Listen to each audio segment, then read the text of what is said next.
Hello, everybody. Welcome to the April 2023 regular meeting of the Oak Hills Park Authority. Mhm. We'll just jump in and get things started. So first thing is call to order, and I'll do that with a roll call of the folks in attendance.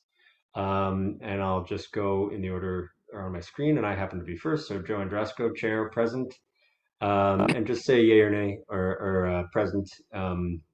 When I call the name. So Gary Leeds, Here, present. Richard Dellinger, Here, present. Denise Brown, Present. Alan Dutton, Here. and Jennifer McAllister. Here. Hello. Hey, everybody. And I see TJ Tremboli is not Can you here. hear He me? texted. We can hear you, yes. TJ texted, said he wouldn't be making it. So we have a quorum and we can proceed with business, which we have a couple of orders of business to do today. First thing to do is item number 2 on the agenda, acceptance of the minutes from our last month's special meeting. I guess we're supposed to do a motion. I'll motion it. Do we have a second to debate? Second. Okay. Going into the draft that was sent around by Mark, the only thing that I had, which is fairly substantial, is I just prefer to go by chair instead of chairman as the title. So if we can have that changed, if we can write that down as a change that we have. But did anyone else have anything that they wanted to put into the minutes as changes? Yeah, I got a couple of things, Joe, if I may. ahead. Under the minutes, page 3, under the restaurant committee, bullet points 4 and 5. Instead of calling it a restaurant, they call a store. So we should change the word store to restaurant, because it isn't really a store, it's a restaurant. And then under old business, in the first paragraph, line 3, it says expand their Outlook, and it should say expand their search. So just those two items, I think, need to be changed. Sure. And I do think those actually change the meaning of it. So good calls. Anyone else with changes or edits? Okay, then I will make another motion to approve the minutes as amended by the suggestions just made. Anyone second? I'll second. And any opposed? Hearing none, I'll say that motion passes and they're approved as amended. Okay, in the interest of keeping things moving, go on to number 3 on the agenda, and that is public comment. Mark, do you see anyone in the attendees? I don't see anyone in attendees. There's nobody there. Okay, so we'll give it. Okay, let's close public comment then. And move on to the report of the chair. Just to say, I think spring is in full swing.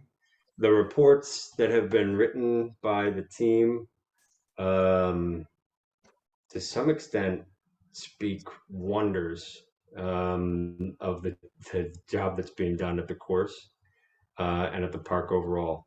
Things seem to be firing on all cylinders in terms of golf, in terms of the greenery, in terms of the scenery, in terms of the playability, and in terms of the operations.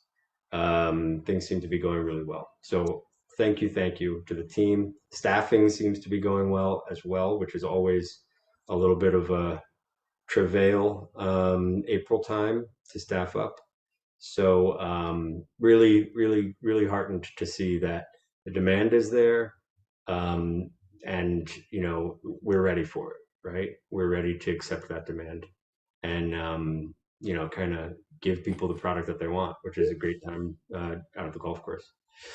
So I'm not going to belabor anything. We have a couple of orders of business that I think are only going to make things better as we go through them. In terms of the physical plant of the park and in terms of rounding out the staffing, as Paul likes to say, kind of up the professionalism around the course and the park. So some still progress to make, and we're working towards it. So that feels really good. So I'll just kind of say it there. It's a rah-rah session, I think, to some extent. It's a little bit of a happy position to be in.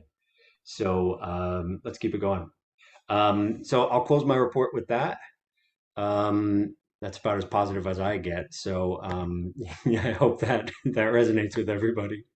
And we can go into the management reports. First up is the report of the Golf Pro. Take it away, Paul. All right, good evening, everybody. And to build on what Joe said, last week may have been one of the busiest weeks for April in the history of Oak Hills Park. We had 1,564 rounds the week of April 10th, and that's an average of 223 rounds per day. That's something we see peak summer. Yeah. So we're really jamming here. We got a lot of people coming. The course is in great shape, and we're seeing full tee sheets already when the weather is nice. We are continuing to see many new faces buying memberships and playing golf at Oak Hills Park. Presently, we have sold close to 750 memberships, and we have some booking issues with golf now, but they continue to drive numerous golfers to our golf course. Our booking issues should be fixed up a little bit, I think, this week. Greens and tee boxes have been open for 5 weeks. Cart restrictions, as far as the park path goes, have been lifted weeks ago, and we've been charging peak rates for the last 3 weeks. The golf shop hours are now 6:30 in the morning to 5:30 at night, and the golf course opens every day at 7 o'clock. We have replaced a dozen lights in the golf shop, and we have a few more to do inside the front hall entrance, and it really makes an incredible difference, very noticeable. The golf shop is full of 2023 new merchandise, and I don't think it's ever looked better. We have 17 outings this year and 2 other golf events scheduled for 2023. We have available dates for outings in August, and 1 in July and 1 in September. And new outings this year are Tunnel for Towers, The Old Place, and Chelsea Piers, recently added. 47 annual pass memberships have been sold since December 15th. The Oak Hill Men's Golf Association and the Oak Hill Women's Golf Association have started their tournament season. And Golf Genius is really helping immensely, expediting events and making it more fun for all the golfers and staff. The Oak Hill Men's Golf Association is holding their opening day event this Sunday. I hope to play in it with those guys. And our old golf shop at the First Tee has had the carpet pulled up. We have new carpet ready to go down, and we'll be taking care of that, I'm sure, in the next 10 days. Our 68 golf carts, I believe, in our 3rd year, and they're exceptionally clean, and all 68 are running really well. And presently, we have 8 people working inside the golf shop and 22 on the schedule working outside operations. And we've recently added 8 new additions to our staff. And that's all I have at the moment. But if anyone has any questions, I'm glad to answer anything you like. But things are going good. We're seeing a lot of golfers, lots of new faces, and the demand is really high, higher than I expected. I just have a question, Paul. Not being a golfer, what's the difference between Golf Now and the Golf Genius? So Golf Genius is a tournament software program. It was designed by 7 PGA professionals, and it just helps us run events, all sorts of events, and what we can do with it is just endless. So it's really helping bring Oak Hills Park, into the 21st century. And it's new this year? Well, we've had it in the past few years, but we had a kind of a basic package, and now with the help of the authority, we have the premium package, and so it's just got all other tools, and it's already going to be helping us do some advertising for our first outing, which is first Monday in May. Thanks. Yeah. Paul, do we have any sponsors yet for Golf Genius? I think, Steve Shepard has been helping me with that, and I think, yeah, we're doing some good stuff with the Tunnel to Tower. So what they'll probably do is put some of their sponsors out there for their outing event here in May, and we'll probably continue to offer that for all our outings.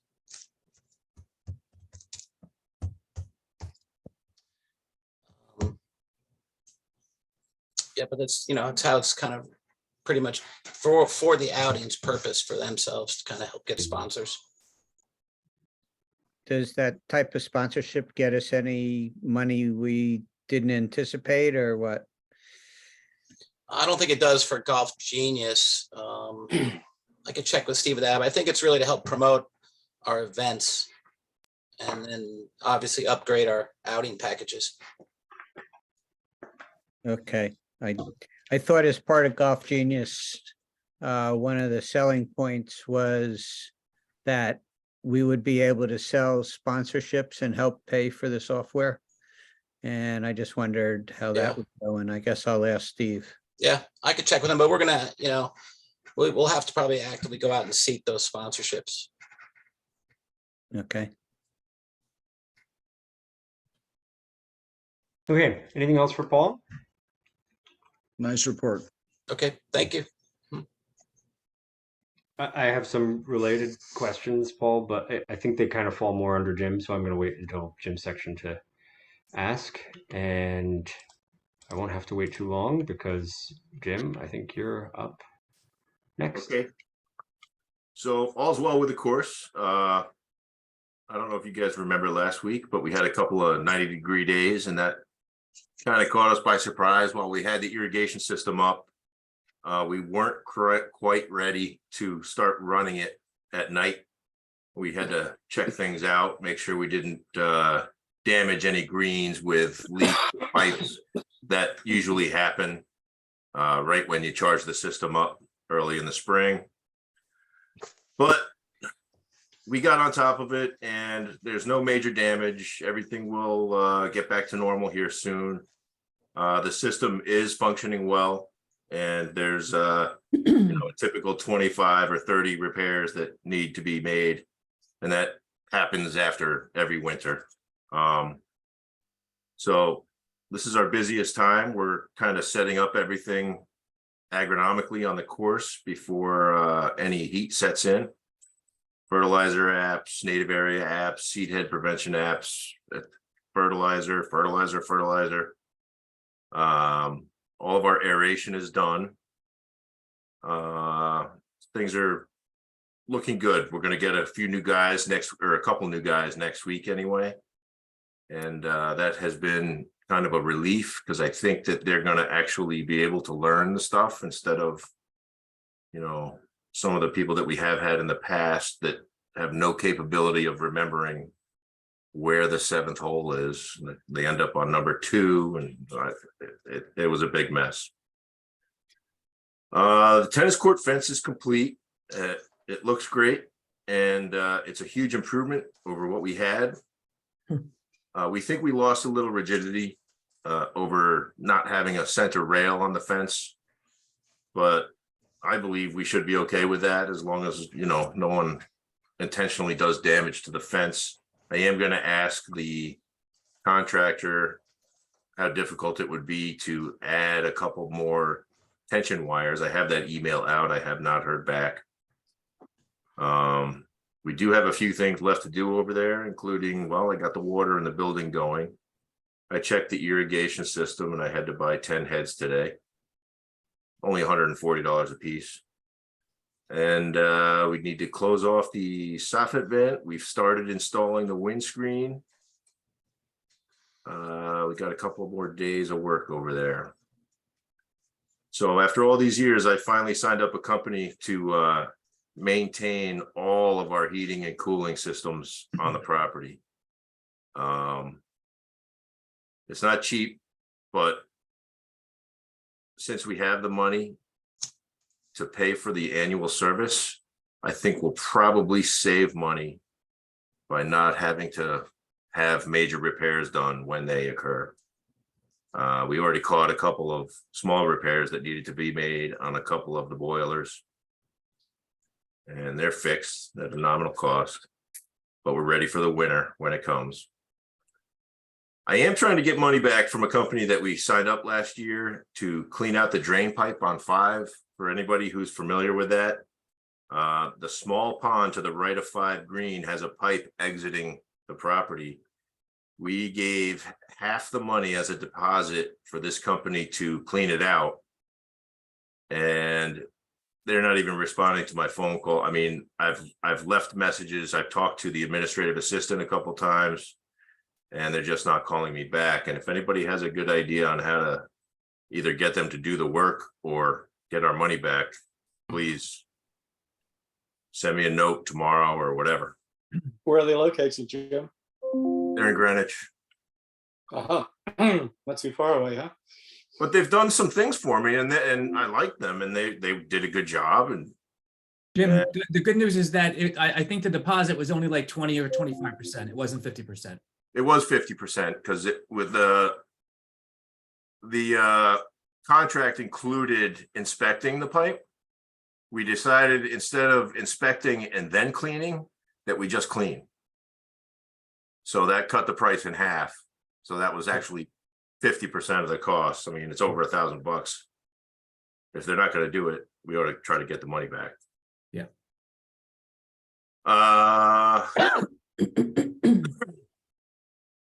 Like I said, staffing is looking good. One thing I'd like to request is to postpone the garage work at the rental house. I am waiting for a quote on some cart path repairs where the edges are pretty ragged and uneven, and it's disintegrating from 14 green to 15T. And that's like a partial repair job. And then the cul-de-sac at 2 upper T is in pretty bad shape, and the path going up the hill. It'll have a pretty big impact on the perception of the course, just because I've heard some complaints in the past how it's just a rocky, craggy old place that can't maintain anything. I think it'll make a big difference. It'll have a big impact. But we can talk about that, you know, with the executive committee at some point, maybe some email tomorrow or something. Jim, if you don't mind, I just want to say one thing just to make it clear to the authority. Everything that Jim was just talking about there, it wouldn't affect the capital improvement budget in total. It would just be moving from this detailed line to that detailed line. So move $9,000 from here to there, so forth. Mm-hmm. So I mean, I Jim, you think- want to talk about cart path improvement? The cart path between 1 and 2 is absolutely miserable. That's, in my humble opinion, as an amateur golfer. We've talked about that, and I agree. It is really bumpy, I get seasick of going from 1 to 2 in the car, you know? but I'm I going can down say so much. the thing about that though, Alan, is that it's really solid. We've got these other spots that are crumbling. They're falling Yeah. apart. And No, I and understand. I'm if just people- saying. if people are waiting at the 15th tee because they're backed up, which happens a lot, and they get off their cart on the right side of the cart, they're going to break an ankle or something. Yeah, no, I'm not saying not to do it. I'm just making a point. Yeah, no, I will never forget that is bad.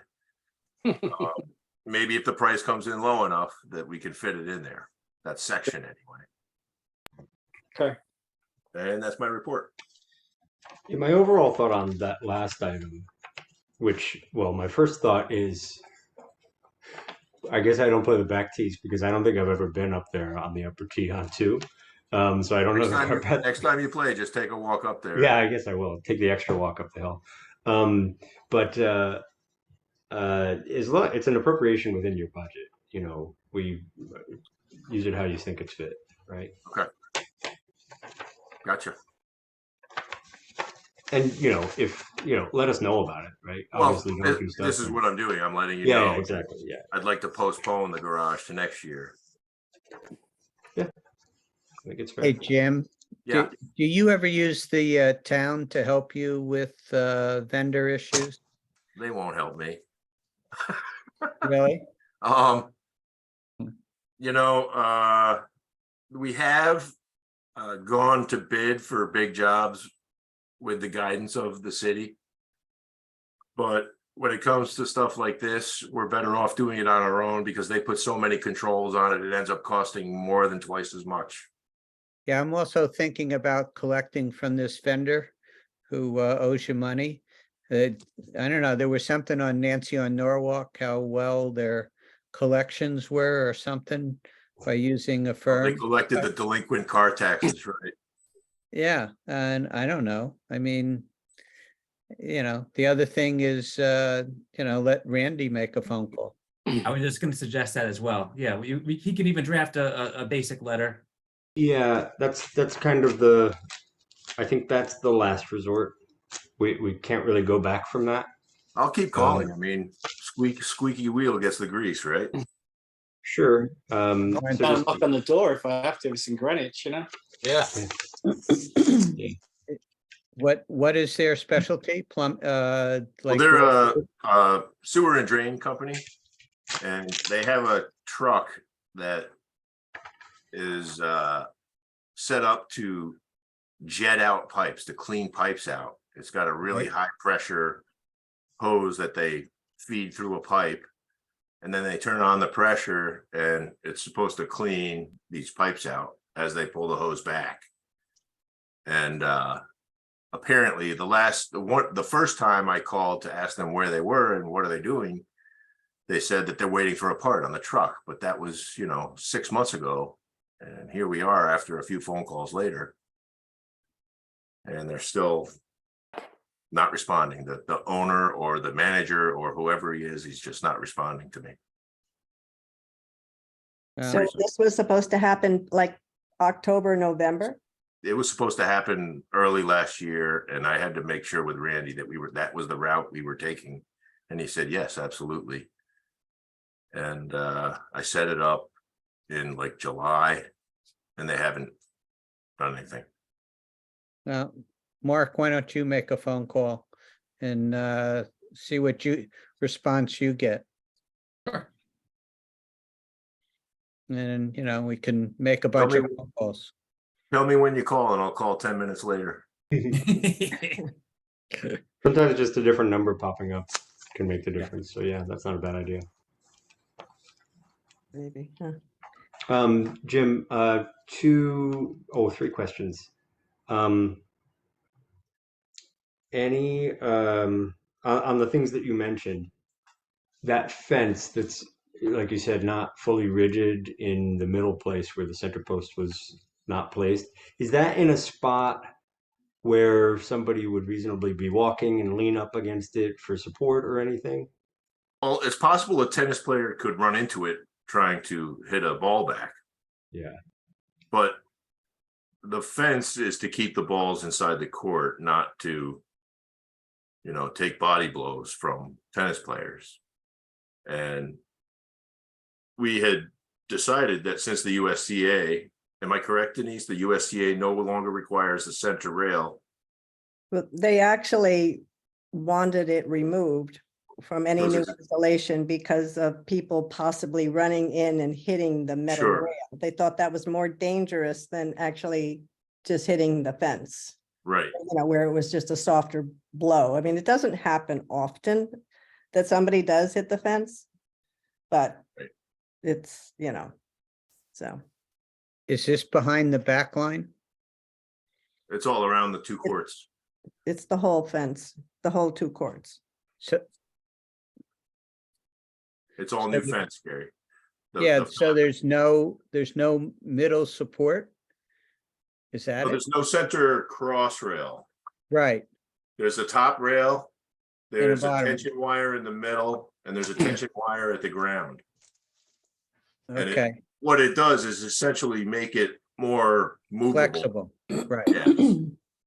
Right. okay. Now, if you have good tension on that wire, it should be okay. I see very few tennis fields that have that center thing, especially the new builds and stuff like that I used to play in. So I don't think it's, if the USTA is saying best to not have it for safety reasons, then I think we're good to go, Well, Uh, we'll see if I'll talk to the fence guy, and if he thinks it'll tighten it up a little bit by having some other tension wires between the middle and the top and the bottom, you know, 2 more tension wires, then I certainly think that there's no harm. It can't be that expensive to put it in, so let's see. Okay. Can I ask, should I ask it in new business or whatever? Because we talked about, well, I'll ask it later. Never mind. My general rule is if it's gonna lead to a discussion and potentially a vote, either now or down the road, then bring it up in business. If it's just informational, then the reports are the right time to do it. Okay. All right. Jim, I so- oh, Joe, sorry. Oh, no, I just have 2 more, Jim. Actually, just one more because the other one was about the drain pipe company. With all this play that we're getting in April, any concern about so much foot traffic, cart traffic, et cetera, on brand new growth? Brand new growth, Yeah. yeah, I mean, if there's brand new growth, I'll be roping stuff off. Roping, yeah. But if it's existing turf, the drier the better. You know, the ground doesn't, under traffic, it doesn't get as compacted as it would if it were wet. You know, if it's Mhm. wet, it just has a tendency to tighten up. Yeah. But we'll be all right. I think Okay. the amount of play will make a difference, but we'll do what we do. We'll see that difference really soon, or we'll see that in July, August? when the Yeah, dog days- exactly. Yeah, okay, yeah. That's what I figured. Okay, well, wait and see. But if it does happen, I guess we'll have the revenue to support addressing any concern, The right? repairs. Okay, that's it from me. Gary, you had one, and then I think Denise, you had some. I just want to tell, I've played the course a few times and the aeration that Jim did early in the season, I mean, that's already almost fully repaired and the course looks really, great from that. And I would assume, that, the amount of traffic we're getting, because we aerated earlier, it only, was a good thing, I think. Tell us about that, Jim. Well, traffic is never good, but having it done early benefits us a lot because we get to do a lot of other stuff. And we're ready for summer earlier, but I always feel behind because I want to do it all now. And is what it is. But thank you. And is there anything we can do for walkers regarding giving them, like what we have in carts to repair divots? And have we ever done anything like that? I don't know. If they're carrying their bag, probably not. Not carrying, but at least I'm an old guy, I push. If they're taking a trolley, I think, Paul, do we still have extra divot mix containers? Yeah, we have a lot, and what we've been trying to do to use them is they come with a handle. I've cut a couple of the handles off so they could fit in our push carts that we rent. But maybe we just get some carabiner clips and we clip them onto, so people can just take them. And the people who want to help us with the golf course, and they can give them away to some of our regulars. I know what you're talking about, Gary. I mean, number 2 fairway, number 6 fairway, the smaller fairways are pasted with divots and nobody makes an effort to put them back, or it seems like nobody. But Yeah, I know what you're talking about. It's frustrating to see. yeah, if we can give it to, one person in the foursome or something on people who are pushing, maybe try it. And like you said, Paul, to the regulars, or the guys early in the morning or, whatever, think about it. See, if it's something. might They make do- sense. You know, they do make them, or they have clips. You can clip them on to your own golf bag or your cart. But that would be an added expense. I think since we have a lot of these, we should try to use them somehow. Okay, just a thought. Yeah, I think that's a good idea because I think 40% of our rounds are people walking, so they could help out a lot.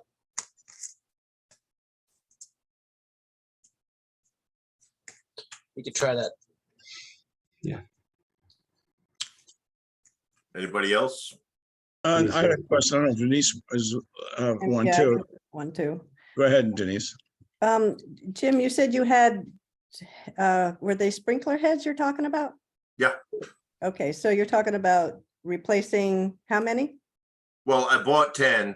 I'm hoping it lasts the season, but we have about 9 repairs over there to do. Whether we need a full head or not, I don't know.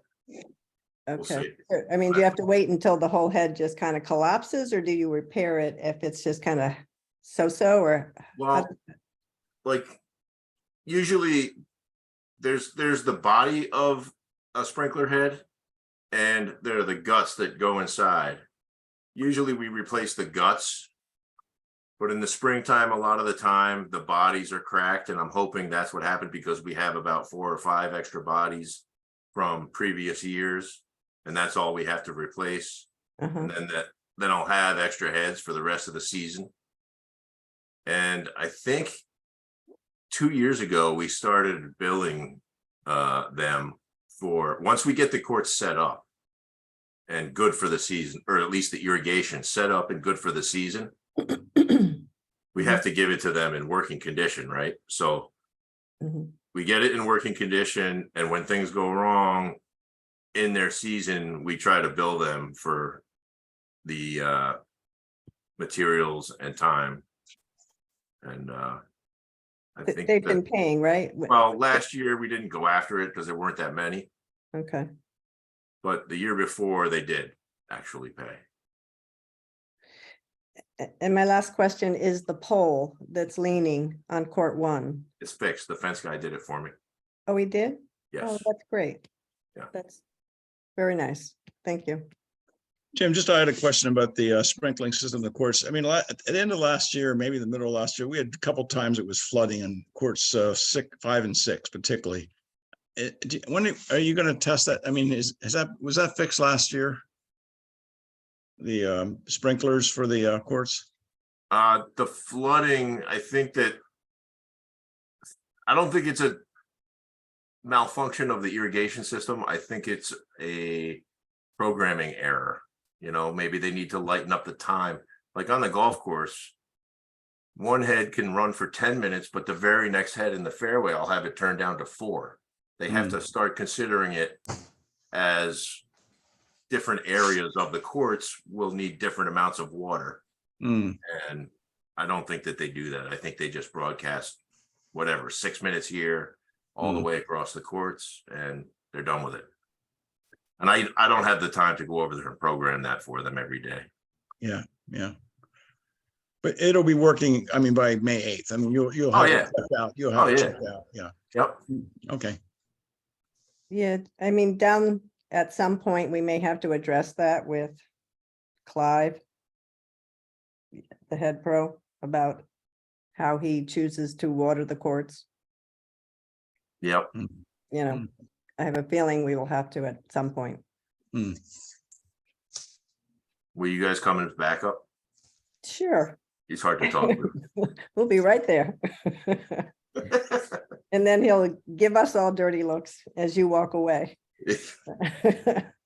So, but yeah. Thank you. You're welcome.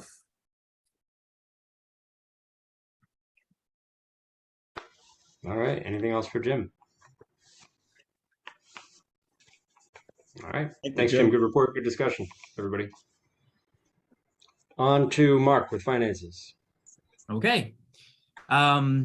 Our 2024 fiscal budget is behind schedule. I've had some personal and family issues that I've had to take some time off. The good news is next week, this week was a rough one with the meeting and month end close and payroll and other stuff up at the shop, but next week looks pretty light for me, so I can really focus hopefully and get to where I need to be with that budget. And Jim, thanks for sending on your stuff. You sent it on, I think, a full week ago. I haven't even looked at it yet. So I'll be looking at that next week and probably just giving you a call and ask you anything. Continue with our debt payments. The city of Norwalk paid down $92,000 through the end of March for this fiscal year. For the financials, March, I mean, Joe and everyone's already talked about it. So, March was a good month. And, the good news is that ID cards, which we've talked about in the last couple of months, which have been pretty low, they're definitely picking up. They picked up in March and April. They've already absolutely crushed the budget with another 10 days to go. And obviously the regular rounds are up too. So all I'll say is that April, knock on wood, from the revenue perspective, at least, will be well above budget. So, and a lot of that is attributed to the abnormally warm weather. There's still some work to do with the with restaurant rent and utilities for the March financials. So these are just preliminary. But year-to-date preliminary through March 31st, revenues $76,000 over budget and expenses of $94,000 under budget, even with the $21,000 overage that we still have in water expense. So with keeping those the expenses that low, great job to Jim, Paul, and of course myself. Things are looking good, and with added revenue come on, we're gonna have a good year. Yeah, Mark, a lot of that labor is to do with not having a GM because there's a budget of 50,000, and after 9 months, we're about a savings of about 38,000, I would say, right, on that compared to budget. Yep, absolutely. Yeah, not to decry what you've done. Don't get me wrong, but just put it in perspective. Don't take away from my accomplishment. I know. No, you're absolutely right. You are absolutely right, Alan. And speaking of that too, golf revenues are doing very well, but other revenues such as the golf simulator, residential rent, we've had nothing for, and restaurant rent as well, are all underperforming. So hopefully we can fix that up in the not too distant future. So preliminary year to date through March, the net operating income is $270,000, which is a full $170,000 over budget. And as we just talked about, April is going to be over budget. So we're looking really good.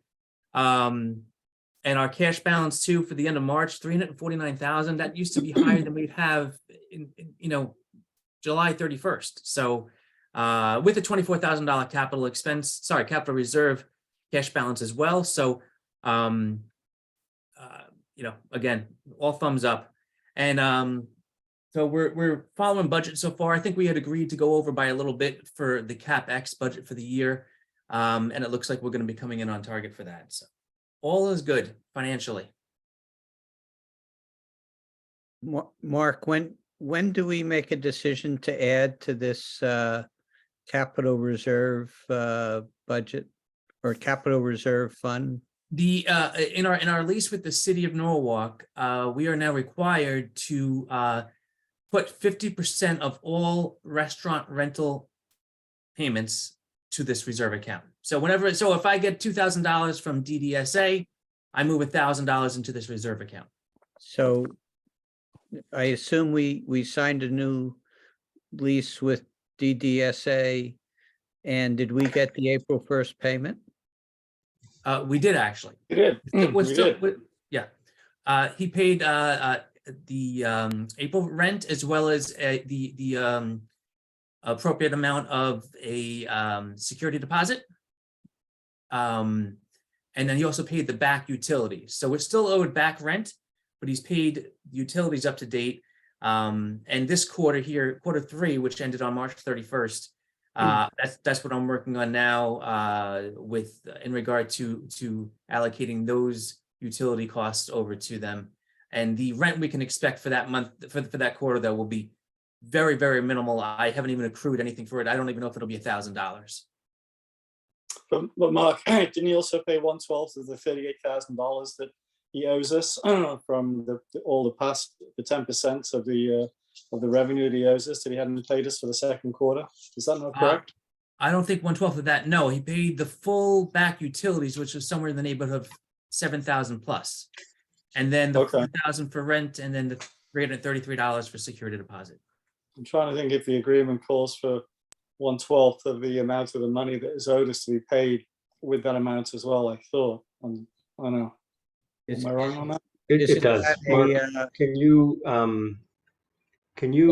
ship me and Alan a breakdown of everything that's been paid so far? I guess with what that one April payment and what it addresses, and just kind of make it like you should be good at this. Make an accounting of it. So like what was owed by category, what Yeah, was sure. paid, what remains. I just Sure. want to see that table, and we could once we've had a chance to review it, we can send it out to the bigger group. Okay. yeah, because if he didn't make the payment under the new agreement, and aren't we starting to be in a default? It would be. Yeah, Well, I think he did pretty well, giving us, cutting us a check for 10 grand. I mean, his rent was 4 grand, and then those back utilities. There was a Yeah. there was a security. I mean, a 1 month security payment, and I wasn't sure about 1/12 of the 38,000 of the houses, but we'll take a look and see.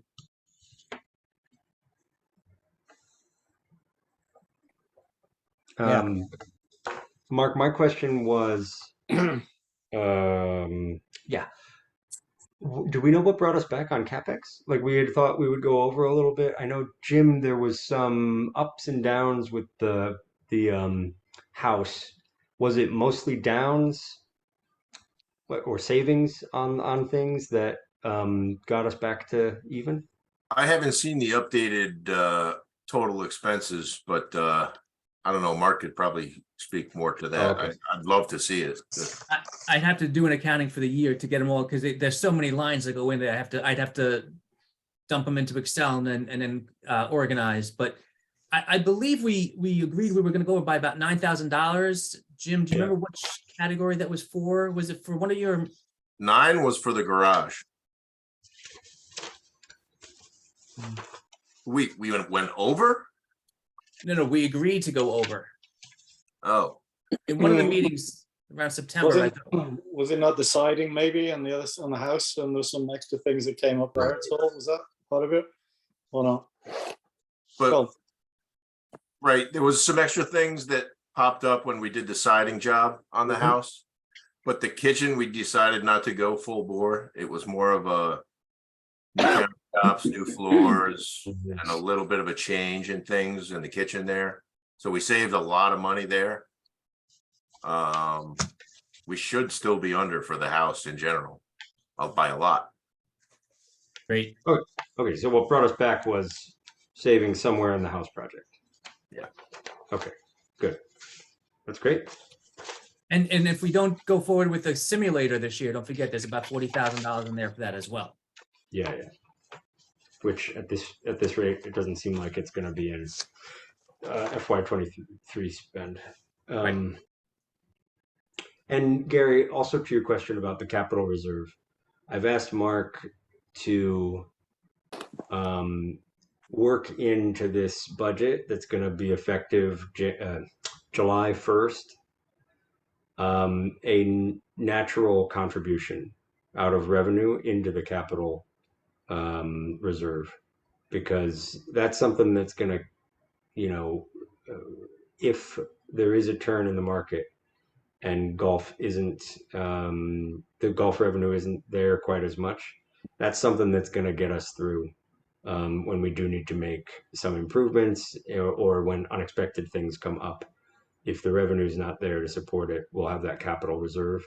And right now we do have the extra revenue, so we should be deploying it both for improvements actively right now, but also saving for the future. So there will be more in there than just the Yeah, some of those reserves, and I don't know what Jim spends on capital improvements in the course of a year, but you might want to set a unofficial goal for ourselves of 1 year's worth of cap to be in there too. Sure. Okay, anything else for Mark? One question, Mark? Yep. Did you get the first payment from Kings Highway yet? No, but I don't usually get that till May. Okay. And they are usually very, very good about paying prior to the deadline.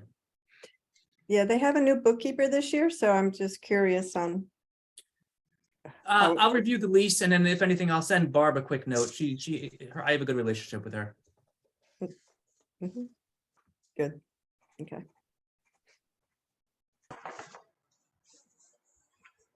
All right. That'll close number 5, and we can move on to number 6. So Denise, anything to report on tennis? Couple little things. So, well, the courts are scheduled for May 7th. That's the first week they're opening, and the Davis Company, which is the maintenance company they use to put on the new hard true and stuff, I've seen them there kind of sporadically, so I don't know if you've seen them there, Jim, a little bit more. But I did get a chance to talk to Jose, who is the person who has been consistently coming back to maintain the courts, and spoke to him about the new gates that we installed so that they can definitely use the roller between the 2 courts. So they don't need to put the roller out in the front anymore. And they can keep it in the back and just roll it from court 8 over to court 1 when they use it every day to maintain the courts. So he's well aware of that. So hopefully that won't be any problem going forward. And, the new fencing looks good. I was really impressed on how they straightened out those poles, because there were some poles that were so bent through the years, and to me, they're like perfectly straight now. I don't know how he did it. So it really helps the court look almost brand new. So I thought that was really good. I'm not sure how he did it, didn't watch him, but it's a big improvement to have that done. So we're planning on, I haven't probably sat down to speak with the person about putting in the walkway from the office to the new courts, but that will be done hopefully maybe in the next month or so, whenever the contractor has time. We're going to use the same contractor that we use to do the patio. And that money will come from the fundraised money that we have in the supporters account. That should be around $6,500, give or take a little bit. So that is another thing that's that will be in the works. And then Rich and I had a talk about the golf balls, and what we thought we would do is to keep track of, how many balls come onto the courts. Maybe just something very simple, like maybe putting a bucket on the court and having, once a day, say if Clive or if whoever finds the golf balls, we would just put them in the bucket, maybe put like a felt tip pen in there and date it so that we could see how many balls come in during the course of the week, and then we could take the bucket of balls and kind of make a recording on, just have a sheet of paper and record to see, are there 3 balls that come in a week? Are there a dozen balls that come in, and just kind of get an idea of really what it is. So I think that, hopefully Clive will work with us on that. And so we can just get an idea after like a month or 2, what we're looking at to see realistically what does happen with the golf balls coming on the court. So Great idea. It's a Yeah. really creative idea. I love it. Yeah. just keep it simple, because I think if we make it too difficult, nobody's going to want to do it.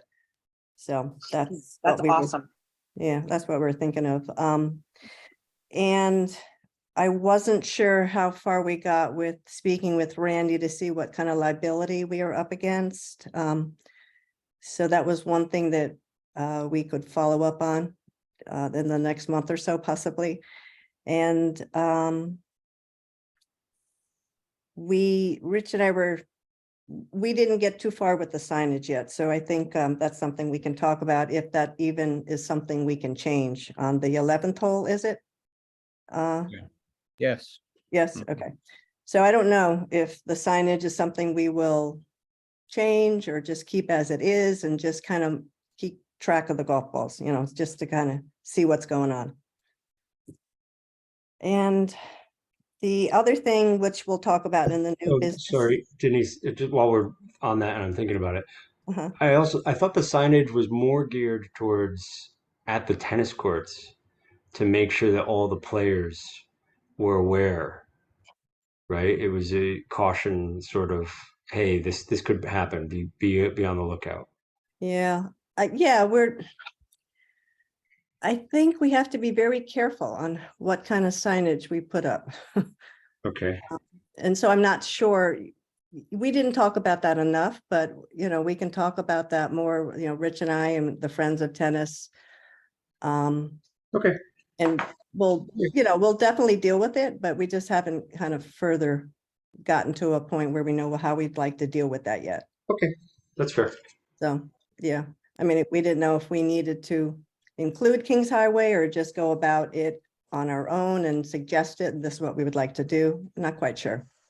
I just want to be careful too. Denise said, I'm a little worried that we put something up that's overstates the problem and scares Right. people away. And Me certainly, too. scares maybe fair. kids that are going to be taking lessons there or, adults too.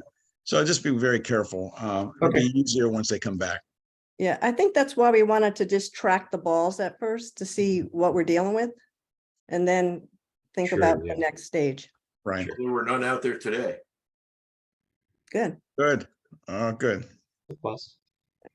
Actually, the other day I saw one hot pink one sitting in the middle of the court. So, The anyway, woman golfer. yeah. And so the other thing we'll talk about under the new business would be the pergola. And Denise, just to make a correction, I think you started off by saying the course opened May 7th. I think it's the 8th, just for the minutes. I may have heard it wrong, but it's Okay. Monday, the 8th. Is it Monday the 8th? Thank you. Yeah, Okay. yeah. And that's sort of it at the moment. Thank you. We haven't done any fundraising right now. We're kind of just taking a break. I think, we'll probably figure out some new projects as the season gets going. I step back. I play from white tees, so I was kind of surprised to hear about balls going into the tennis courts, but I did step back to the blue tees. And, I could see, Paul, I don't know if you've done it, as well, but I can see somebody pulling the ball, toward the courts, just as a bad shot, type of things. I'd do that on some holes. But I was wondering, since you repaired, some of the fencing, have we just considered raising, because on the corner there, you have a little bit of fence just on the corner, a little bit higher up than I guess that's a 10-foot fence. And are there poles strong enough to take that fence that faces the 11th hole up to 20 feet? And use that and try and do that, and then just use your windscreen, as sort of a first step instead of thinking about a driving range netting. I just throw it out as a thought, if we just raised up that wall there, whether that would work. So Just as a observation, have you ever hit balls over at Sterling Farms?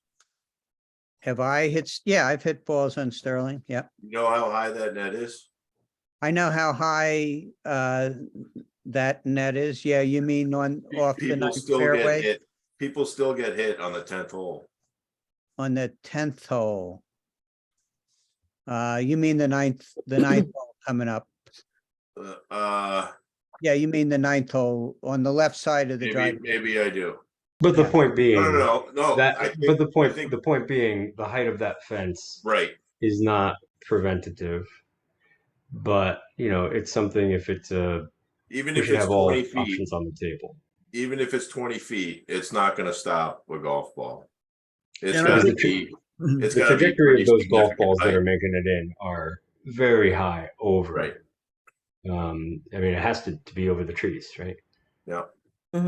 I think we'll know more once we start collecting some data, but I think the balls are coming in more in courts 1, 2, and 3, not in that corner where it's actually 5 and 6. I think Mhm. most of the balls are coming in further down, but we'll see once we try to collect, what it is this year. It's hard to try to find the solution when you don't exactly know how frequent and where the balls are coming in. Where's it coming in? Yeah. Yeah. And the person who did get hit a couple of years back, he was on court too, which is at the other end. Okay, So, Yeah. you know, he was nowhere near the end where the higher part of the fencing is. right, so we've got somebody really hitting a high hook into the Yeah. courts and not a liner type of stuff. I actually think that they're hitting the trees and it's ricocheting in. Yeah. Yeah, I'm gonna That's guess, what I I'm gonna think. tell you, it had to be 95% of the golf balls that go in that tennis court to hit the tree first Mhm. and then bounce in. I mean, I've Mhm. heard them hit the trees many times, Oh, but yeah. they don't necessarily come in the court, but I've heard the ricochet from the tree. Well, a at lot. least the ricochet from the tree, is dulling the speed. And now you have sort of a pop-up coming into the court. So at least, the trees are doing their job in a way. And then just one more thing, on Denise's report, next Wednesday, we have the USTA rep coming at 11 o'clock. So I'm sure there'll be a discussion a little bit more in terms of, any thoughts they have, or what else we could do. Well, that'd be helpful. That's good. Yeah. That's kind of it for the moment, unless anybody else has questions. Is just one thing, when are the driveways open to the courts? I've never really gone over to the courts. I Kind of took went by the the, other day and they had the chains over it. I took the chains down today. Okay, all right.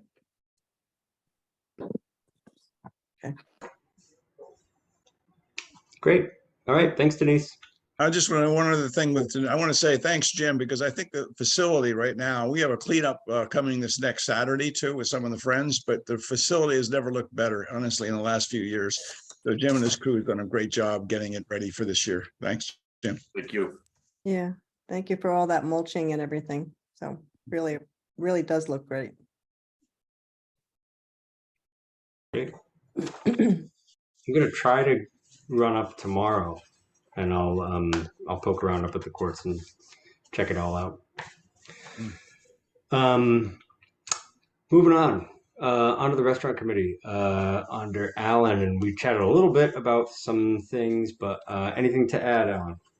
Restaurant committee of me. Just as Gary said, we have to sign the agreement with DDSA, and I think now, Joe, you have to sign it. Then I think it goes to the city. Obviously, there's a financial part of it. It's a lease rather than a 10% percentage, but we also have a few more things in there that I think will help us and has been helping us in the first few weeks that we've had this agreement, in the way of operating days of the halfway house and operating days of the restaurant. What the kind of level of food service, not that we've actually printed everything down, but the understanding that it's now more of a faster type food situation, a bartender, maybe a waiter, maybe a busboy, maybe one guy in the kitchen and an assistant. So Don's able to keep some of his expenses down. The anticipation, expectations aren't quite as high. What I think is working to a certain degree is the communication issue, because we did put some verbiage in there that helps us in the way that if there are any times when the restaurant is not able to open, or it's not open because of weather or tea times and stuff like that, Don, DDSA at this moment in time has to contact a member of the Oak Hills Park. Hopefully will be the general manager to move further forward. And that has been happening. There's been a couple of occasions we did have a breakdown in one of the refrigerators, and Don wasn't able to open for that day. He opened the second day. There's been a couple of days when he's had some staffing issues, and I think he's worked the bar a couple of times himself. I'd like to thank Paul for keeping me in the loop with what's been going on there. He's my kind of eyes and ears on the ground and does text me with what's going on. So when I do hear that, I do text Don or DDSA and let them know what's going on. And so there is a communication level there that I think was not there in the past. So I think that is working a little better. Thank you. Any questions? I just want to say, when I came, first off, I know he started his breakfast menu before May 1. But when I came by on the weekend, there was no sign. The fact that the doors were open, but there was no sign there that said serving coffee and, donuts and whatever. It's just, doors were open. So I don't know if he attracted anyone or anyone even knew that You you mean for could. breakfast or for lunch or for dinner, Gary? I mean at breakfast, when I went in to sign in for tea time, Right. the I'm doors sure if were the open. agreement he calls for breakfast. The actual agreement, I think, calls for breakfast starting in May. Don said that he was going to try it. Yeah. So I'm not sure. I know that the doors have been open and there have been signs that the restaurant is open when lunch and dinner is on, but I'm not sure about breakfast. But obviously things that would help him by doing things like that would make sense, Gary. I agree 100%. Yeah. Trust me. Okay, just a comment. Sure, no, please. There are signs there. I've seen them in the front, I've seen them in the back. I've helped put them out a couple times, but I would just say they're not out all the time. Sometimes they fall down. But I've seen the signs say breakfast and lunch. It just, it's got to be one of the first things somebody does when they open up the restaurant is make sure that sign's up. Right. Alan, wasn't he just going to start out with the breakfast like Friday, Saturday type of thing and then expand it? Or was it supposed to be, I thought it was just a couple of days once he The actually. agreement started. calls for Saturday and Sunday, May through. Yeah, I was talking about on Saturday and Sunday. Okay. Okay. Yeah. It does say on the website, breakfast 6:30 to 10:30, Saturday and Sunday, lunch 11 to 4 on our website. Currently, right? Mhm. Okay. And I would be glad to change that if the hours change at all. I think I'll touch base with DDSA and just confirm that that's what they're going to be doing for the next. Well, it's only one weekend because the agreement calls for May through October. So I'll be in touch with DDSA and just confirm that. Thank you. Okay. All right. I see Jerry is here for supporters, waiting patiently. So Jerry, any update from supporters of Oak Hills? Excuse me. There, I got it. Audible. No, I don't have a report. I won't have data for another few months. And There hasn't been much. Denise is the champ here anyway with raising money, and she said they've taken a little break. So there's been no activity for I think at least a month. Okay. Right. Yeah, from what I understand and from what the reports have been, a well deserved break, I think. So that makes sense. that's it. Okay. I think Mark, you're the closest thing we have to a OHP NAC representative, but anything you'd like to add? Sure, come out and walk the trails, first of all. Second of all, Saturday is Earth Day at the Green in Norwalk, and a few of the members are going to be out there just doing their thing. I won't be there. I have plans, but in addition, it looks like we're not 100% yet, but we talked with Jim quickly. Probably get 2 benches in the Great Lawn area. Because, we got the walking trails, we in the past, we've done events there. And, especially if someone is, just needs to sit down, there's nowhere to sit down there. So we thought that would be a nice idea. You could take some of the ones that we have. I mean, Jim, you gave us quite a few. Thank you. But if you need 2, they definitely can take 2. I don't know if you have more, Jim, but. Oh, if that's serious, we can talk offline. I'll give you a call. Okay, we're going to be working around this weekend. We also planned a cleanup crew to come on Earth Day Okay. at the tennis court, so we can kind of take a look and see if we can definitely not use. We may not need all those benches that are there right now. So.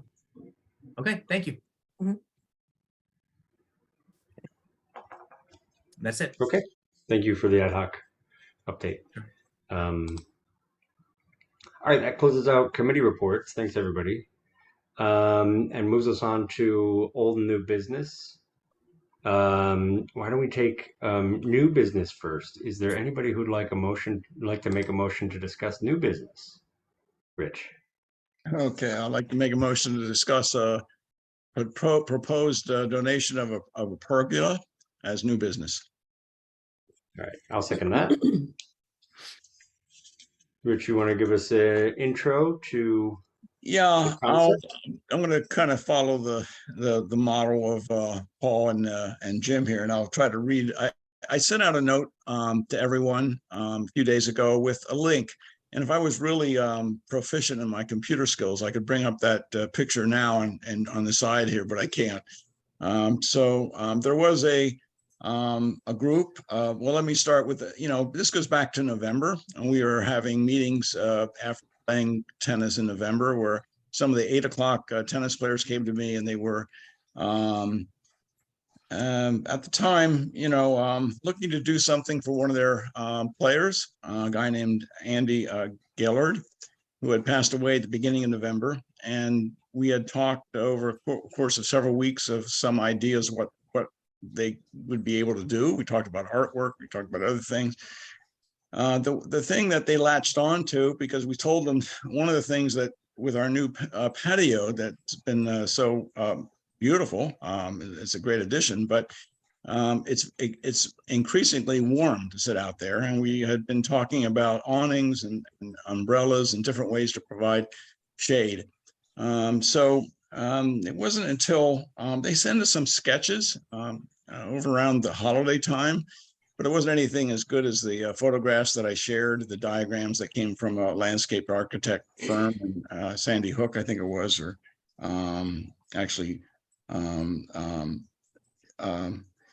Sandy Hook. Anyway, they finally came up with some beautiful drawings, pictures. They must have came out and looked at the existing clubhouse. They estimate that this addition would be approximately $40,000 as a donation to the authority. I looked at some pergolas going up Route 7. They have some like plastic ones that are up there, and I think their $40,000 number seems pretty close when you compare it to the ones that are prefab made, usually out of vinyl or plastic. Uh-oh, I lost my screen. Oh, someone did it. Oh my goodness. This must be, I think it's Mark.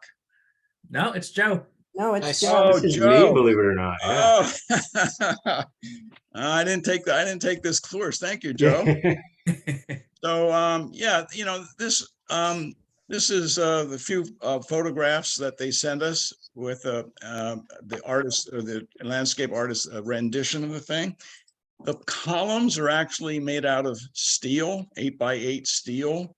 The whole top frame is a steel, and it goes into the patio. They'd have to remove some of the new pavers, but because there is actually a footing that goes underneath the patio.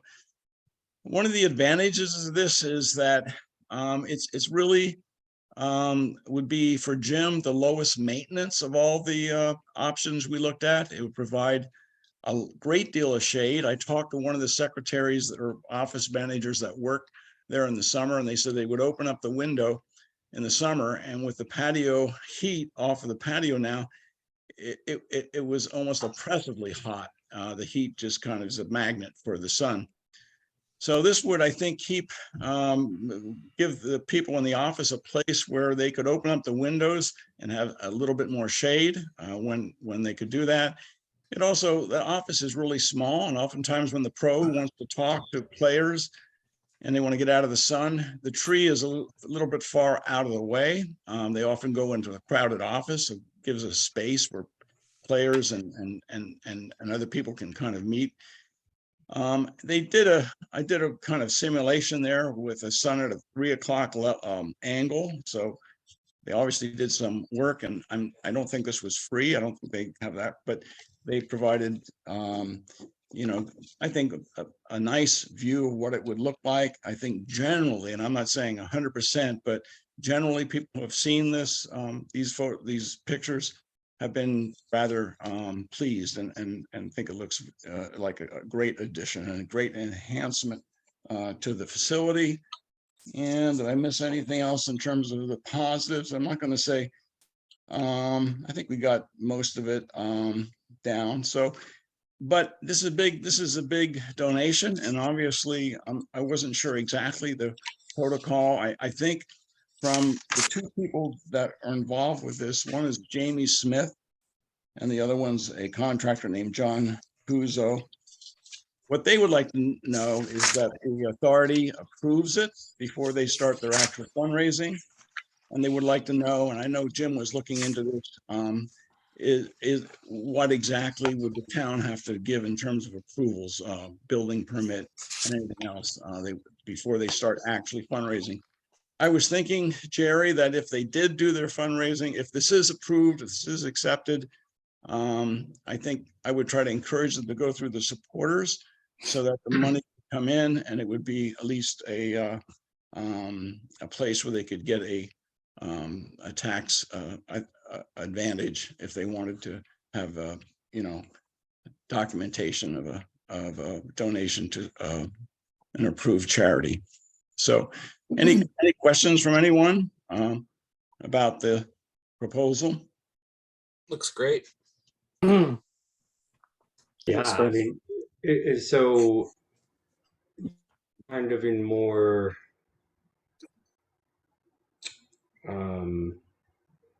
anodyne terms, it would be a permanent capital improvement to the park, addressing a pretty obvious need for shaded area to congregate outdoors for tennis players.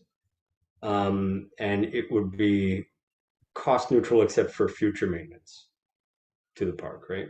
But the And I materials you're think- talking, okay. Right.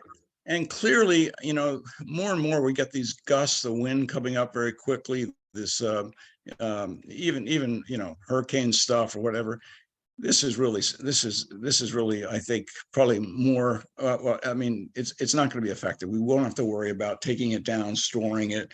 It is Sure, very, yeah. very Yes, secure. right. Well, and especially because probably using the wrong term, but the top is porous, right? It's not a Yes. solid frame Right. top, not a solid top, so the wind Right. can't get under it and lift it. And the Right. structure is steel, so I mean that's going to take a lot to. Yeah, the top Something like purloins that. are 3x3 cedar, so it's very high quality wood as long as the steel frame. Right. And the in terms of the dollars, it would be cost neutral to the authority Yes. because it would be paid for through supporters / friends of tennis. Yeah. So yeah, I think that's a great overview. Thank you very much. Are there Well, maintenance? thank you, Joe, costs? for showing the pictures. I wish Yeah, of course. I appreciate you. Go ahead, Gary. You were asking a question. Yeah, are there maintenance costs related to it? There would be painting whenever, as it would be like a deck or whatever, but I think the post and the frame is steel. I don't think you'll have the same amount of I want to say exposure like you would a deck. The top is cedar purloin, so you would have to make sure that they would be maintained in a regular basis. Yeah. So they would use cedar rather than this composite stuff? Yeah, they recommend, I mean, that's what they proposed. So I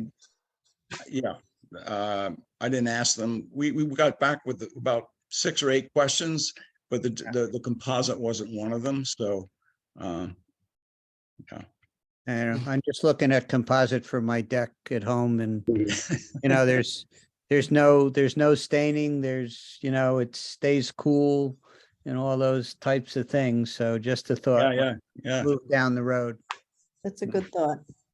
It is a good suggestion. I Yes. could ask them about it. I don't know if they would consider it. I mean, I think, yeah. Yeah, I mean, I like this rendering. I think it's really effective to have this visual.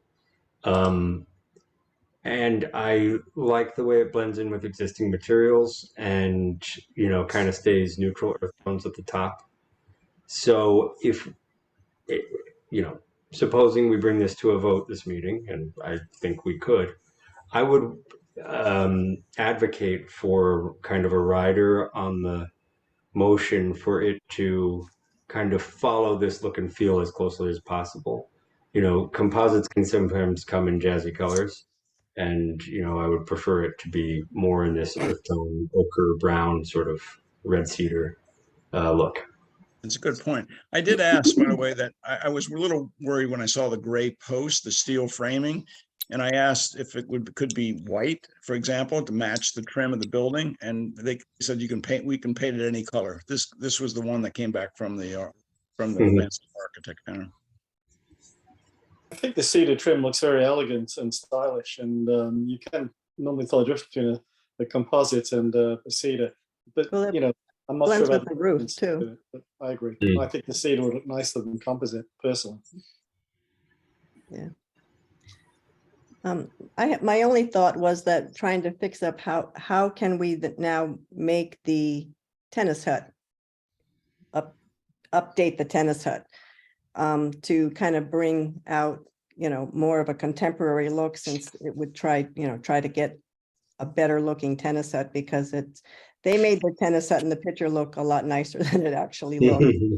So, I'm thinking down the road, maybe we could do a couple of things like remove the shutters and get rid of the dark green, and maybe install windows, that just regular nice thermal windows, to kind of improve the building itself, to kind of bring it up to a better looking, a little more contemporary look, updated, just some things to add to the building to enhance the patio and I think enhance the, all those things should be part of Mark's efforts on the capital budget. To the extent that they're maintenance, obviously, or operational, Mark can kind of define that and say, hey, that wouldn't be in capital. But if there are improvements to the capital, the actual structure, that would fall under capital. And we should, Mark, as part of your budget, not to add another thing, but I don't think this will be too onerous. As part of your budget kind of gathering, send out a note to folks, not just Jim and Paul, but to the board as well, to say, hey, are there things that would fall under capital improvement that you'd like to see? Add them to the list. They can get prioritized along, right? Because this is exactly the time when we should be thinking about these, or at budget time. Yeah, agreed. Okay. And then Denise, obviously, throw that on any other stuff that we think of as we go through. We shouldn't be shy about proposing those things, knowing full well that money's not infinite and all can't get done.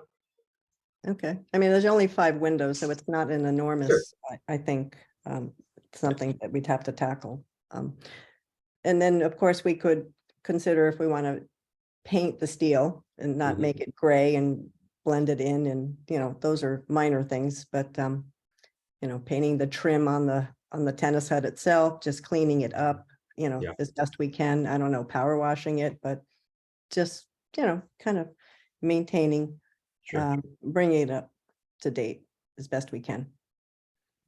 So I have a question actually for Jim. I know Jim was going to put a call into City Hall about a permit and things. Is Jim still there? Did he get I did put the call in. I haven't heard back. I'll try again. All right, thanks, Jim. And I just was thinking, if we were to update the windows, it'd be nice not to have you do them, Jim, but possibly get a contractor in to do it, and No doubt. know. We do have a guy on staff as a ranger who might be able to do something like that, a replacement.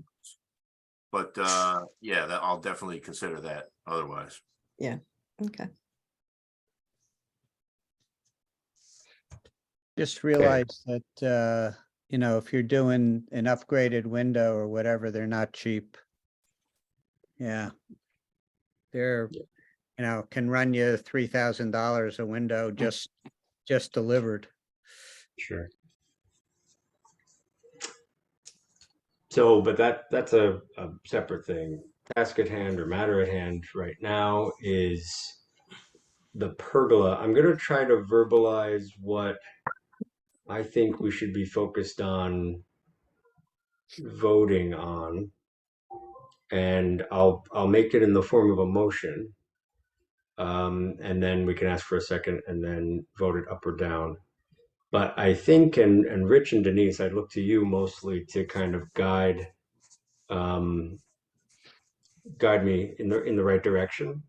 But we'd be making a motion to approve a similar look and feel to this design that Rich has distributed, to be funded through donations received through supporters, as long as it's fully permitted and legal along the lines of city code.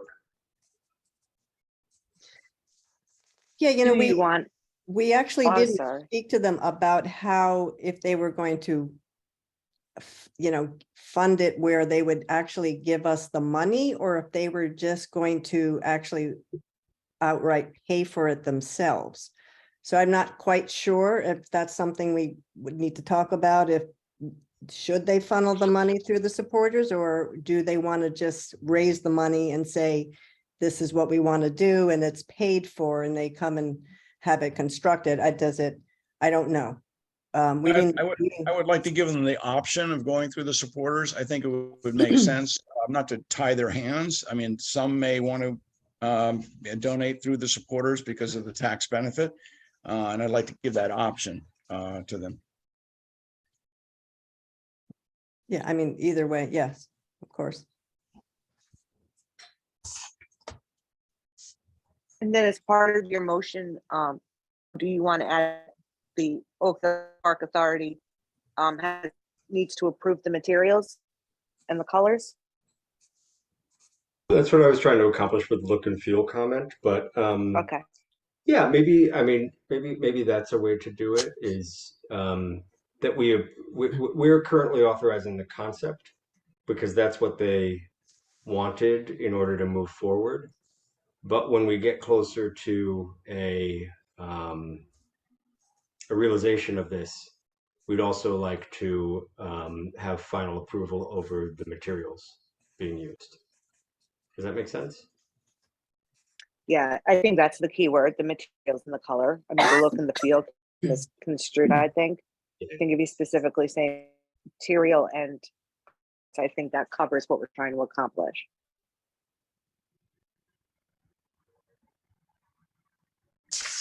Okay, so I'll raise a motion to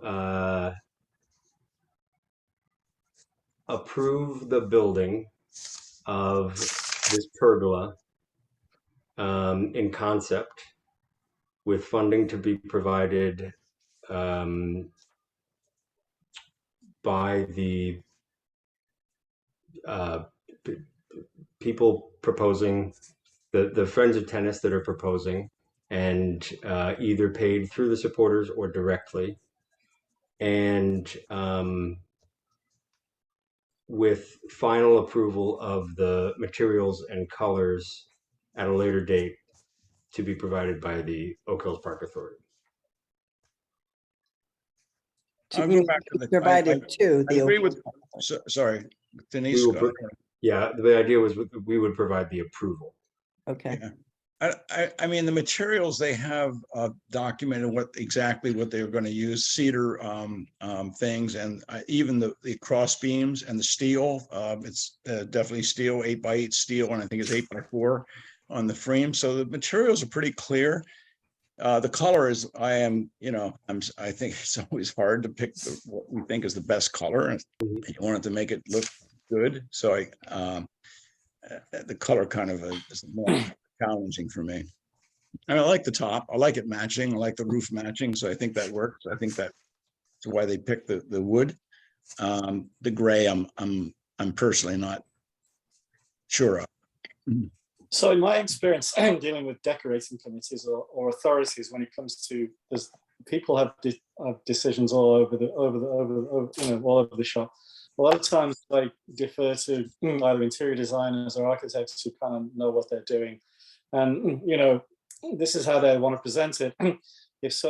If someone has strong feelings about different colors, I think that's fine. It can be brought up to the forefront. But it's relying on interior designers and architects are normally the best way to go in these matters. But it's good to have it there in case we need it. And the majority of the members feel really bad against the color and thing. But just my 2 cents.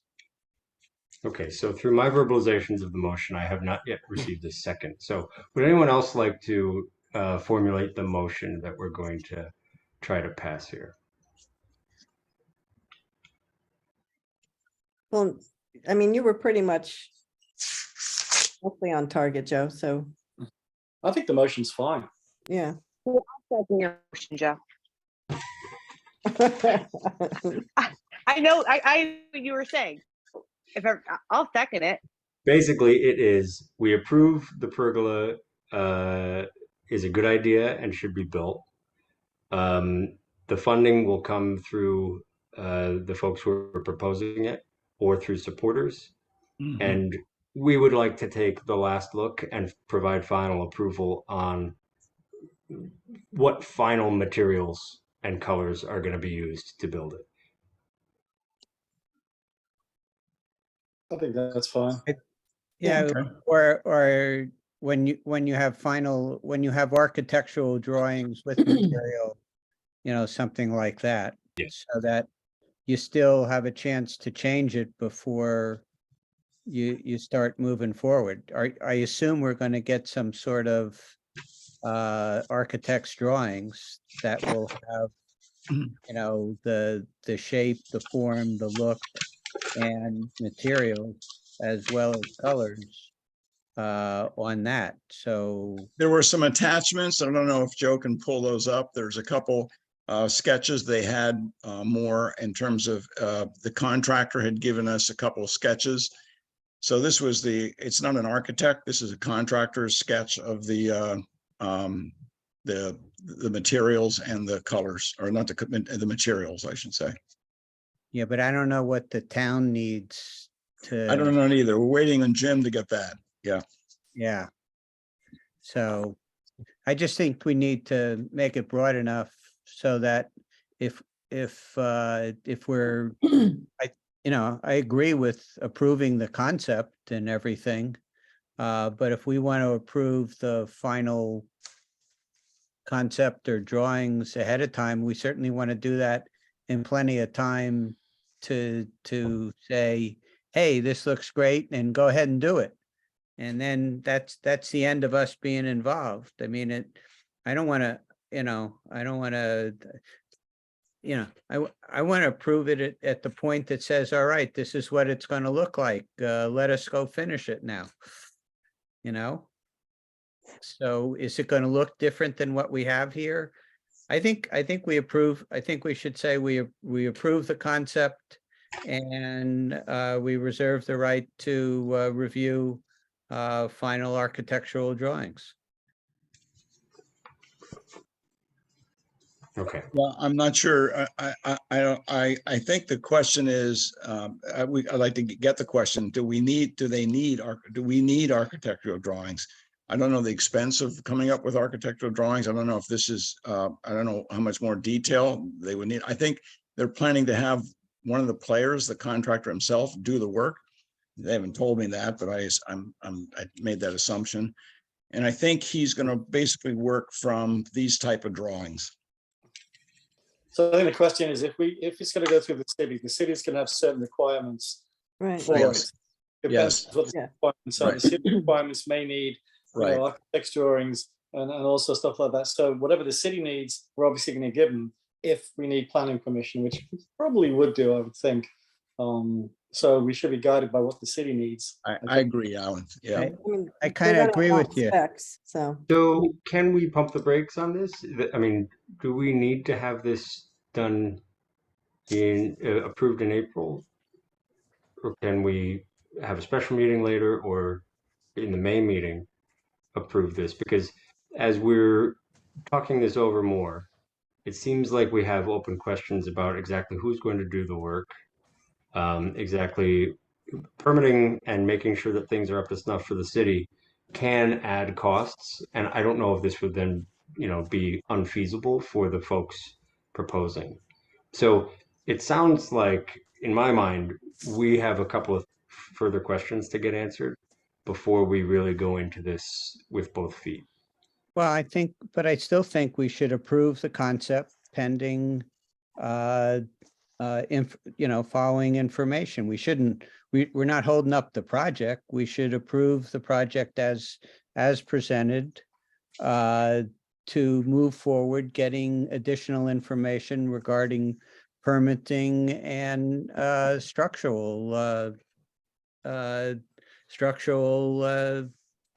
city requirements. That's all. But we shouldn't hold up. I think we should move the project forward pending, knowing what the city needs. Yeah, I think it's a good idea, Gary. Mhm. I'll How do you second feel that. about that, I'll Richard? second that as a motion.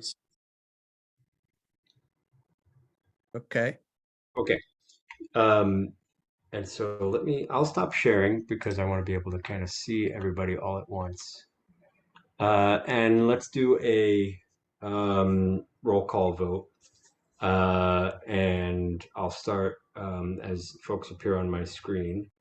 So that per that motion, Rich Dellinger, yay or nay? You want me to make the motion? Is that what you're saying? No, I think Gary has made it.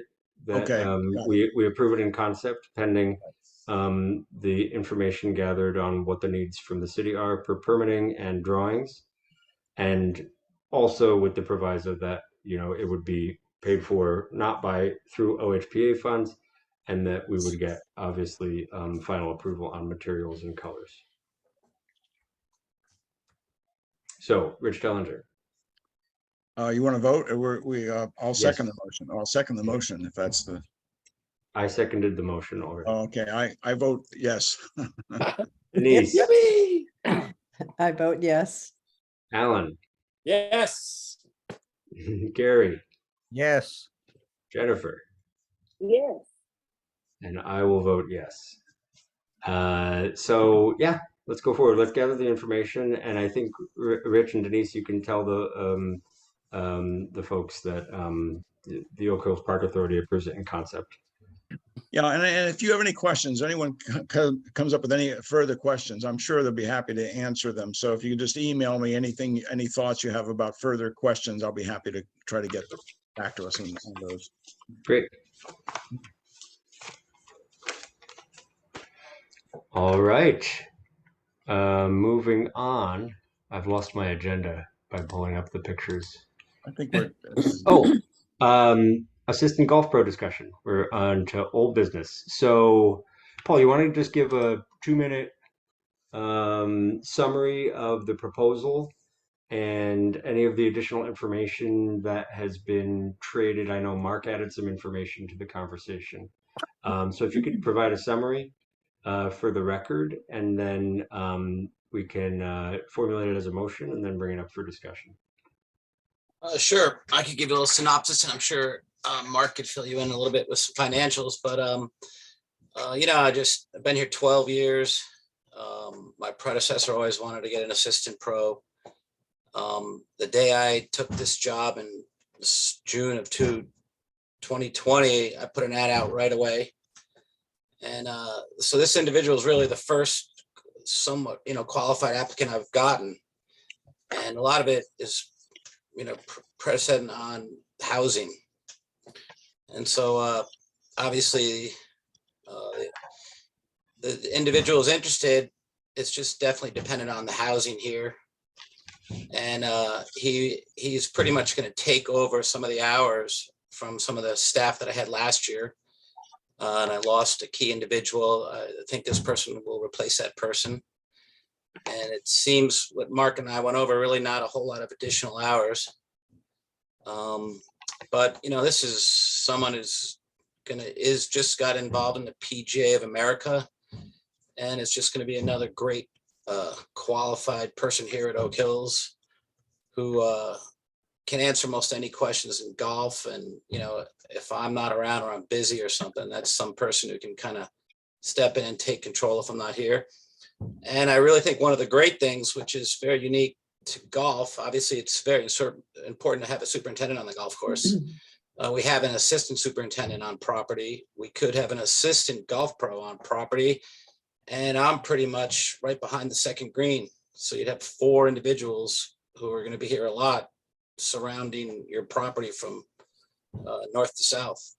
But again, you know, like any football team or any business or any sports, you know, I'm just trying to build the best team I can.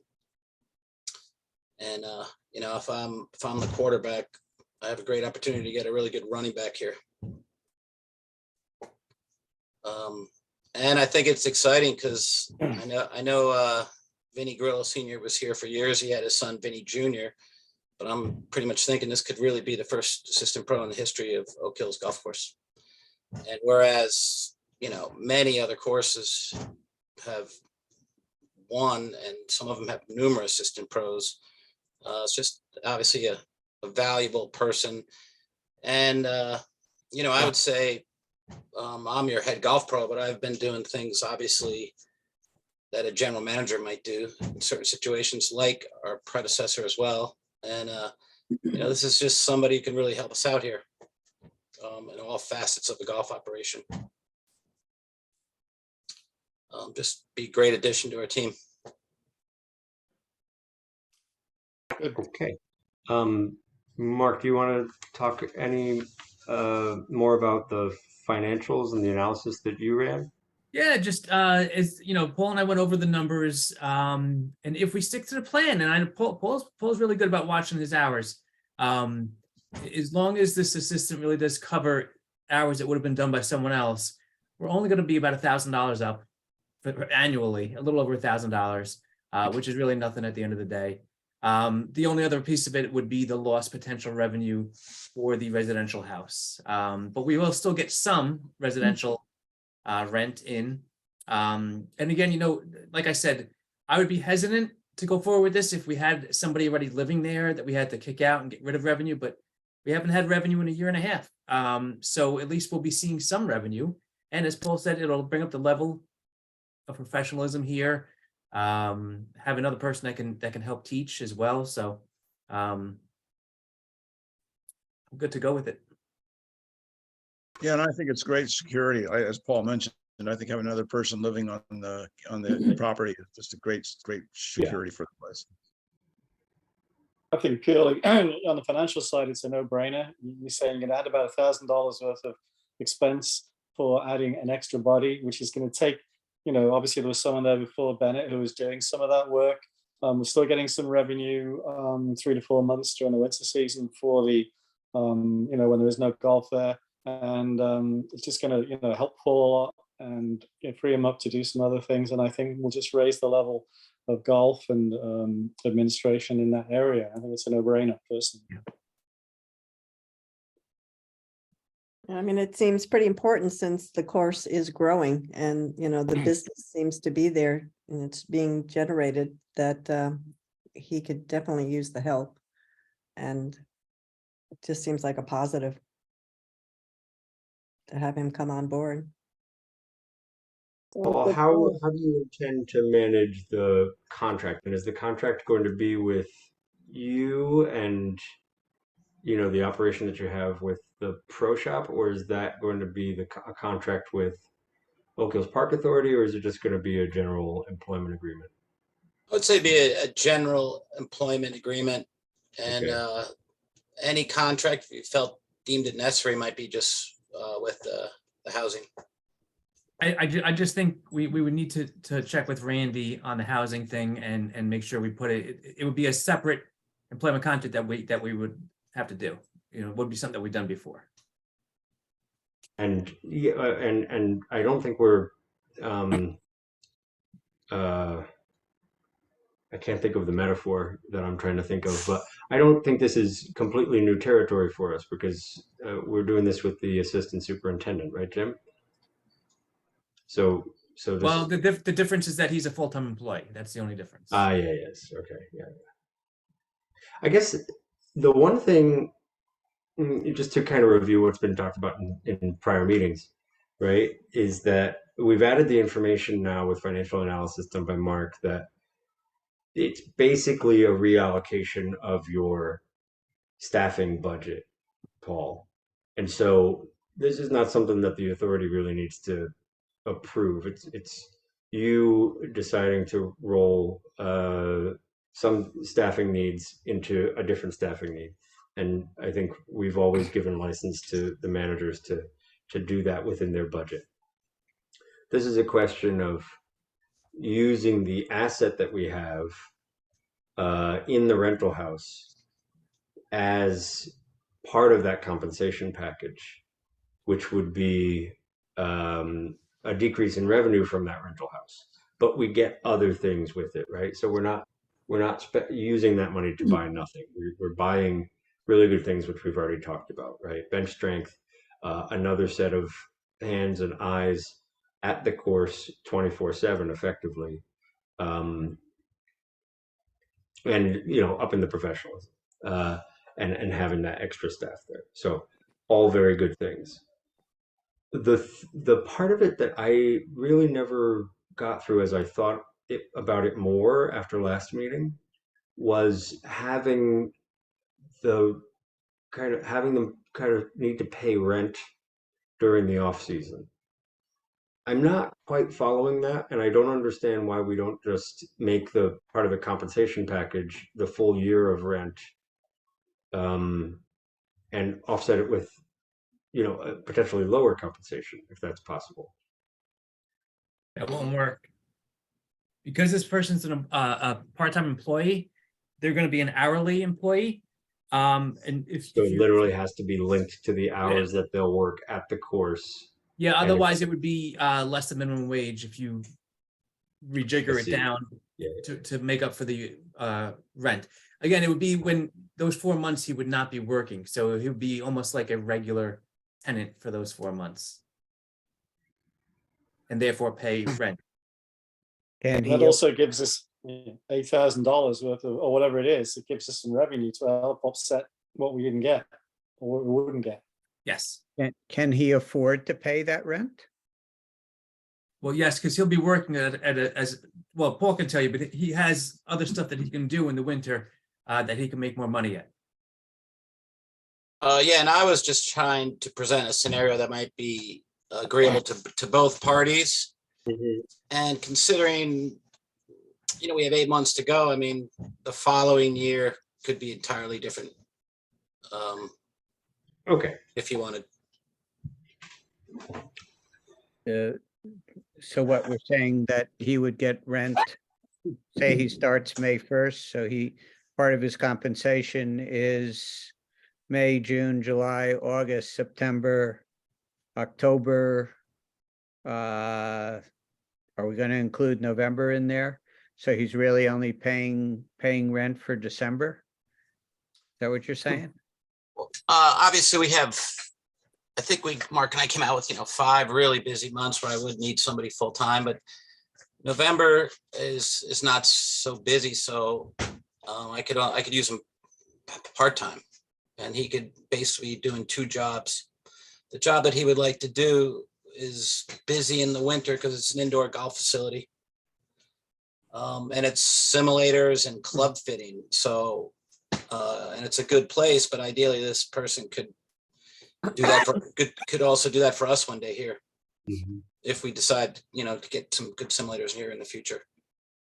But I think first year we spoke about November, December, January, February would be, he would pay rent during those months. Was that the assumption that we made, Mark? We had a 4-month period of time? I thought it was December through March, and then potentially he would work like half time in both November and April, I think it was. So, So and we'd have to December, figure out- January, February, March, be 4 months worth of full-time rent then, right? and Paul and I potentially talked, we would maybe charge him half rent for those months that if he worked half time, something like that. That could be negotiable, but definitely, Exactly, yeah, we're just talking, but yeah. definitely December, January, February, March, a 4-month period. Okay. Yeah. Okay.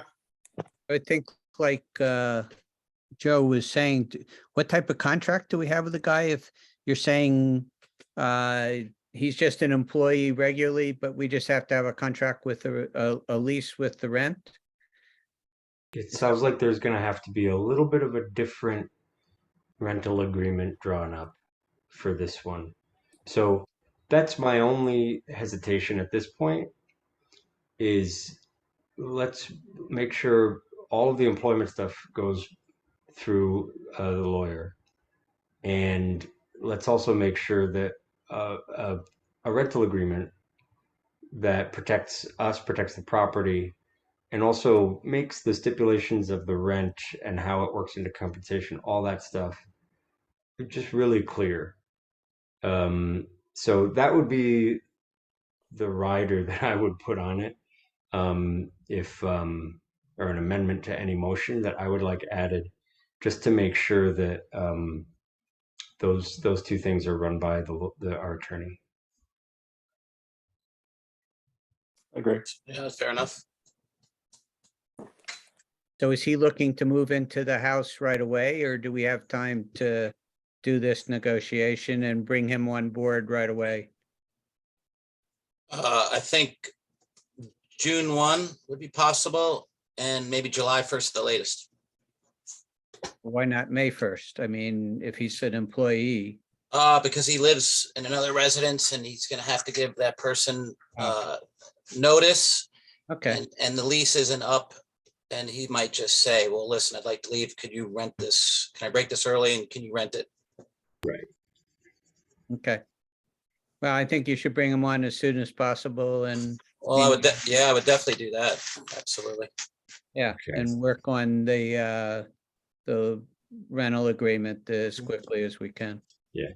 And I think he'll be excited because it could work perfectly as his season winding down, ours is starting to ramp up. Mhm. And I also think, this is, in the golf business, as head golf pros, we try to be mentors and try to have our assistants get head pro jobs themselves.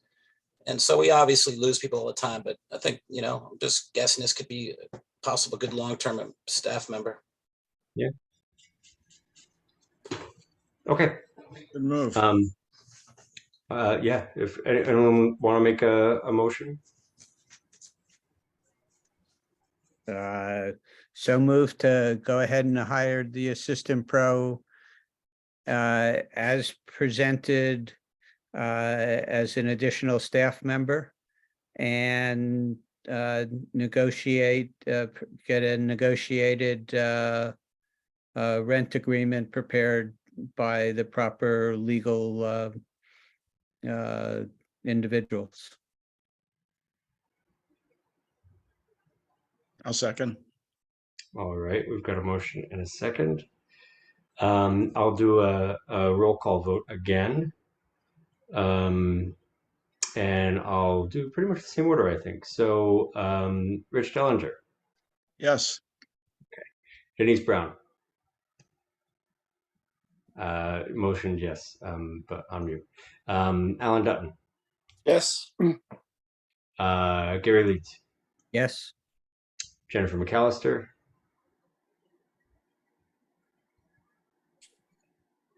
I don't know if your audio is coming through. I said yes. Did you hear me? No? We hear you now, yeah. There you go. Oh, yes, yes. Wonderful. And I vote yes as well. So congratulations, Paul. Great. Thank you very much. Yeah, I know this is something you've been talking about and your predecessor was talking about when Yeah. I started 5 years ago. And I think the time is right. I think we've got this kind of confluence of things where the house was empty, it's just been worked on, and we really kind of have the overage in revenue to support what's going on. We just need to absolutely make sure that we get all the contract work right. So let's leverage our attorney to make sure that that happens. But the motion passes, so congrats. Thank you. That's exciting. Out of curiosity, I'd like to one thing, and now we have an assistant. Is the assistant has some experience with the simulator thing. So is he a good guy to try to help us move that forward? Oh, yeah, absolutely. I'd like to see us, really try to keep that on the agenda going forward. I'd like to see that come to fruition. Will do for sure. Okay. I think we can just move on now to the next item on the agenda, the executive session. So we would need to make a motion and second, and then approve it to go into executive session. But let me just make sure. Any other new business to talk through? Okay, hearing none. Then I'll make a motion to end the public session and go into executive session. Do I have a second? Second. Okay, and I'll ask for any opposed. And hearing none, I will say that that motion passes. Reminder, Mark will stay here. And we will exit this, go to the other link that's been sent by the city and do the executive session. And then we'll come back in a few minutes to this public session. So that's the logistics of it. But right now, we can all leave this and we'll go into the executive session room. So I'll see you in a moment. Good night, everybody. And Jim and Paul and Jerry, thank you so much. Thank you. Hi, Appreciate it. guys. Thank you. In the whole 9 yards.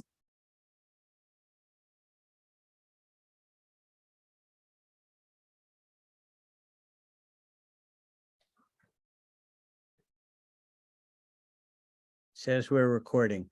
All right, we're recording. Yes. I don't see Denise come back yet. But just this is just to say that we discussed the agenda item in executive session and there was nothing requiring a public vote and no decisions made in executive session. So I will ask for a motion to adjourn. So moved. So So moved. moved. Any opposed to adjourning? Hearing none, let's call this meeting to a close. Thanks, everybody. Good night. Thank you. Thank you. Have a Good good night. night. Thank Okay, you very good much. night. Good night. Good night.